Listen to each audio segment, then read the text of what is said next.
Hi everybody, welcome to the Scott Show. We are live here almost every single day. And I do say almost every single day because I tend to take Saturdays off for whatever reason. I don't know.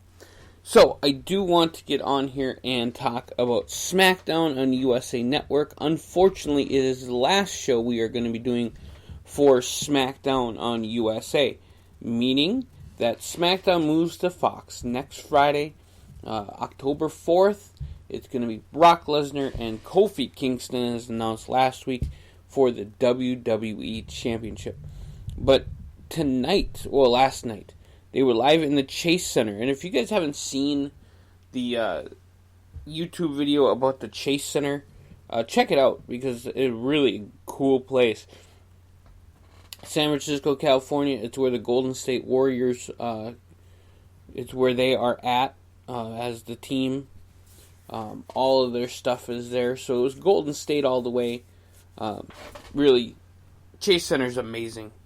So Eric Rowan comes out first, and I'm like, okay, so it's going to be a promo, and then it's going to go to, a match having to do nothing with what's going on. But it doesn't. Eric Rowan comes out, says, hey, I'm going to annihilate people. Daniel Bryan comes out, says, hey, you're angry, you want to fight? Let's fight right now, let's go. And it ends up being Daniel Bryan and Eric Rowan. The match ends up lasting a really long time. And I'm actually going to find out how long the match was itself, because it was a really, really long match and a good match. Daniel Bryan bumping like a machine for Eric Rowan. I'm just astonished on that match altogether and how much bumping was going on. It was crazy. So here I am on cagematch.net, by the way. The match I thought went 25 minutes. It only went 17, but still longest match of the night. And great match. Eric Rowan defeats Daniel Bryan. There was a lot of problems there. Luke Harper was out there. Roman Reigns came out. Blah, blah, blah, blah, blah. It's going to set up a match for Hell in a Cell. Daniel Bryan and Roman Reigns versus Eric Rowan and Luke Harper. So there you go. The next match that happened was Chad Gable and Mike Kanellis. And Gable and Kanellis had a really long match. I'm kidding. It only lasted 40 seconds. Chad Gable defeated Mike Kanellis with the ankle lock. It was quick. He didn't even take off his shirt.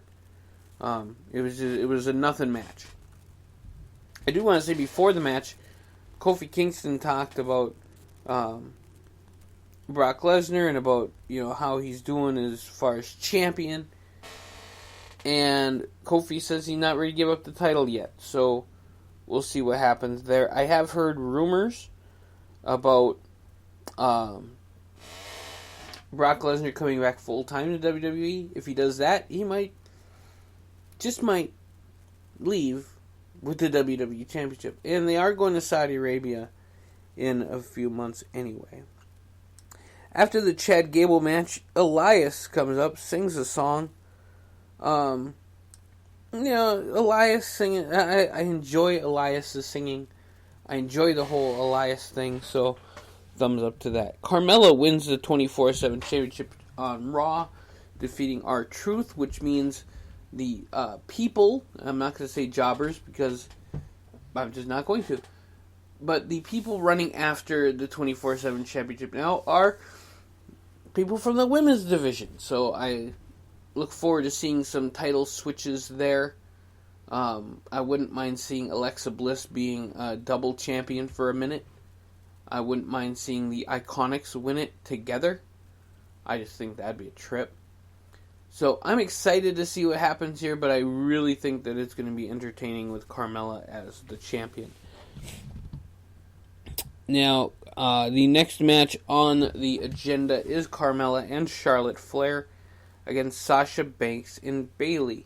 Now, there's a rule, I guess this is an unwritten rule now, that the 24/7 champion, if in a match, cannot be pinned in said match for said title. However, you have had instances where the 24/7 champion has interrupted a match, and Alexa Bliss did try to pin R-Truth, last week on Raw.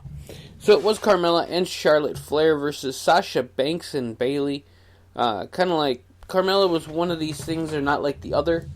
Sort of, it was slightly weird to see her out there, and it just kind of is what it is. So Carmella did take the loss. Taps out to Sasha Banks in the bank statement. Sasha's looking super strong going into Hell in a Cell. And all the ladies came out to attack Carmella to get the 24/7 championship. And then Banks and Bayley, work over Flair. Lynch comes out, and it sets up Lynch and Charlotte against Sasha Banks and Bayley next week on the Smackdown premiere. So that's going to be a huge match as well. Pretty soon, though, they already did that match once, now they're going to do it again on the premiere. They got to make it somewhat hotter. I don't know how they're going to do that either. So it is going to be interesting. Shinsuke Nakamura coming out with Sami Zayn is probably one of the best things going on in WWE right now. And it's just getting better and better. Shinsuke faces off against Ali. Ali tries his best, but walks into a Kinshasa. But Ali had a lot of problems with Sami Zayn. So I don't know if they're going to have that match, or if they're going to keep Ali chasing Nakamura. But anyway, I love Shinsuke Nakamura. I always have, always will. King of Strong Style. Big time thumbs up to him, so there you go. So we do have Shane McMahon talking to his attorneys, which that's going to happen. And then you had the New Day and the B Team. I don't know why you had the New Day and the B Team, but it happened. And as much as I really, really, really, really like Curtis Axel, I'm not a big fan of Bo Dallas.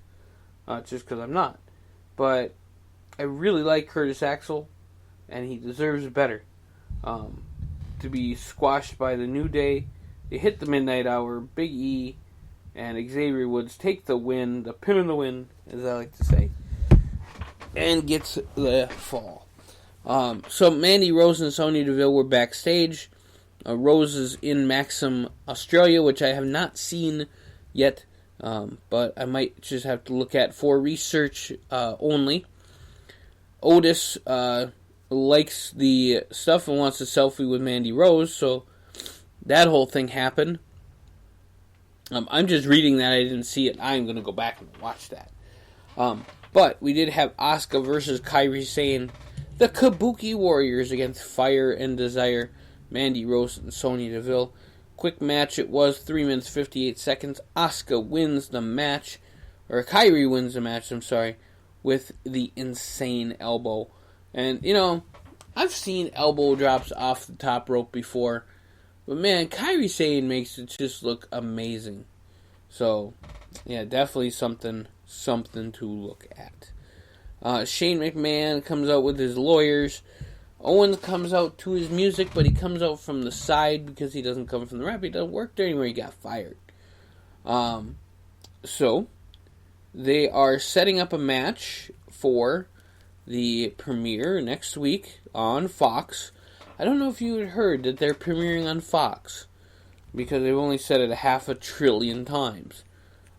Whatever WWE, you're trying to sell your deal, and that's cool. But Owens said, hey, this lawsuit is not about money. It's about getting under your skin. It's about getting you fired. We're going to have a ladder match. One of us is going to have to go. And so next week, it is a ladder match between Kevin Owens and Shane McMahon. The winner of it stays in the company. The loser takes a hike. And it's a ladder match, which is interesting. I thought they were going to go to Hell in a Cell. But I guess not, because they already did Hell in a Cell 2 years ago. And I'm tired of this feud between Kevin Owens and Shane McMahon. I really am. I like Shane. Out of this, I'd probably like Shane McMahon the most.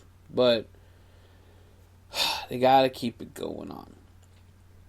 The last thing you see of the night, Kayla Braxton, who needs a personality, I can't stress this enough, is talking to Becky Lynch. Becky Lynch gets jumped by Sasha Banks.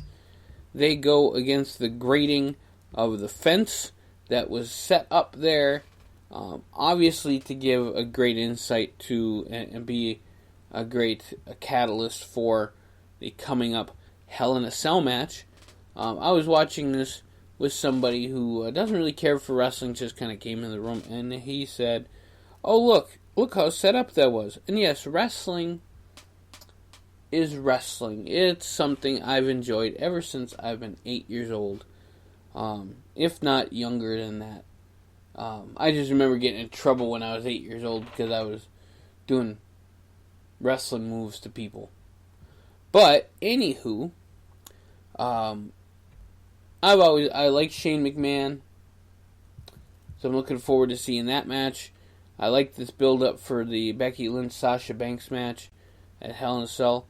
I'm a little concerned that Hell in a Cell isn't going to have a lot of matches until the last minute, so maybe them setting up some of these matches that look really good is kind of a good thing.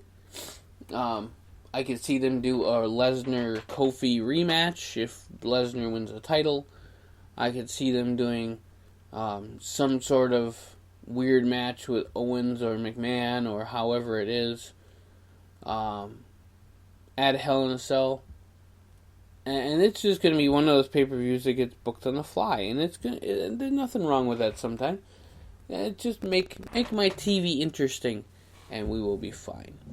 So, that has been the Smackdown review for the Scott Show podcast. My name is Scott, of course. You can find me at tinyurl.com/The Scott Show. That is where you can find our YouTube. And also, the YouTube is all the Speaker.com stuff. And we are going to be adding, we do have some cool announcements coming up with new people joining the fray. And we will have more going on here on the Scott Show podcast. So, like, share, subscribe, join us, have a great time, and we'll catch you here real soon on the Scott Show podcast, live here at Speaker.com/The Scott Show.